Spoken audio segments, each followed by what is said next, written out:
très importantes lors de la configuration de périphériques réseau. Dans ce module, nous vous expliquerons ce qu'est une adresse IP et comment déterminer l'adresse IP de votre ordinateur.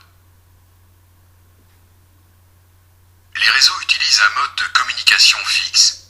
C'est le protocole réseau.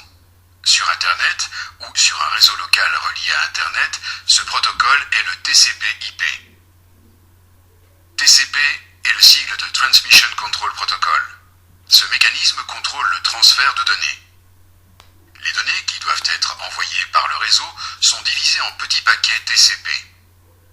Ces paquets contiennent non seulement les données, mais aussi des informations concernant leur expéditeur et leur destinataire. Le protocole IP sous-jacent assure le transport des paquets TCP. IP veut dire Internet Protocol. L'expéditeur et le destinataire des informations ont tous deux une adresse IP.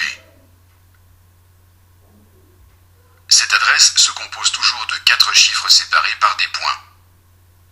Elle permet la communication entre un expéditeur, par exemple un serveur web quelque part sur Internet, et un destinataire, par exemple votre ordinateur.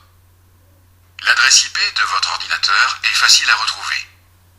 Cliquez sur Démarrer, puis sur Exécuter. Tapez CMD, l'abréviation de commande, dans la boîte de dialogue et cliquez sur OK. Dans la nouvelle fenêtre, tapez ipconfig et appuyez sur Entrée. Plusieurs informations s'affichent à l'écran, dont votre adresse IP. Pour finir, tapez Exit pour refermer la fenêtre. Lorsque votre ordinateur communique avec Internet, il utilise votre adresse IP unique. Mais attention, si votre ordinateur fait partie d'un réseau local ou LAN, cette adresse IP est une adresse interne. Pour sortir du réseau, il n'utilise pas la même adresse. En fait, pour envoyer des données via Internet, les ordinateurs du réseau pointent vers l'adresse IP du routeur, qui, à son tour, relaie le transfert au moyen de son adresse IP externe. Le routeur joue donc en quelque sorte le rôle de traducteur. Pour ce faire, le routeur utilise la technique NAT, ou Network Address Translation, en français traduction des adresses réseau. NAT traduit en fait l'adresse IP locale de votre ordinateur en adresse externe du routeur.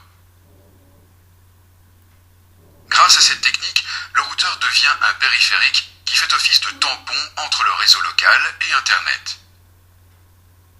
Dans un LAN, les ordinateurs font partie d'un même sous-réseau.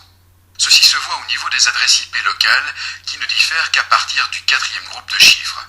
Par exemple, dans un certain sous-réseau, un seul ordinateur peut avoir comme adresse IP 192.168.10.1.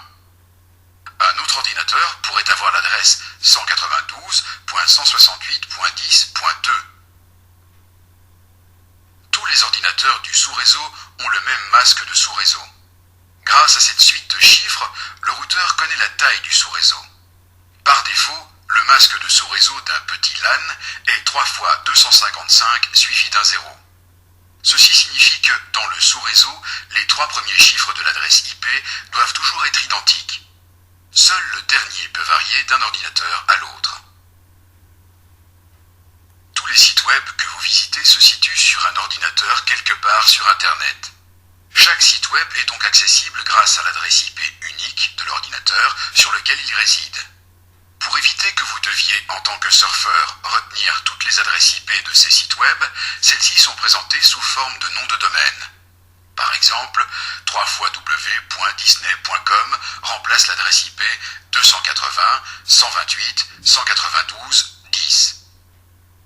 La conversion des adresses IP en nom de domaine est assurée par un serveur de nom de domaine ou serveur DNS. Ces serveurs sont mis à disposition par le fournisseur d'accès Internet. Les concepts de serveur DNS, de NAT, de masque de sous-réseau et de protocole TCP/IP sont très importants pour quiconque souhaite configurer son réseau soi-même. Bonne chance!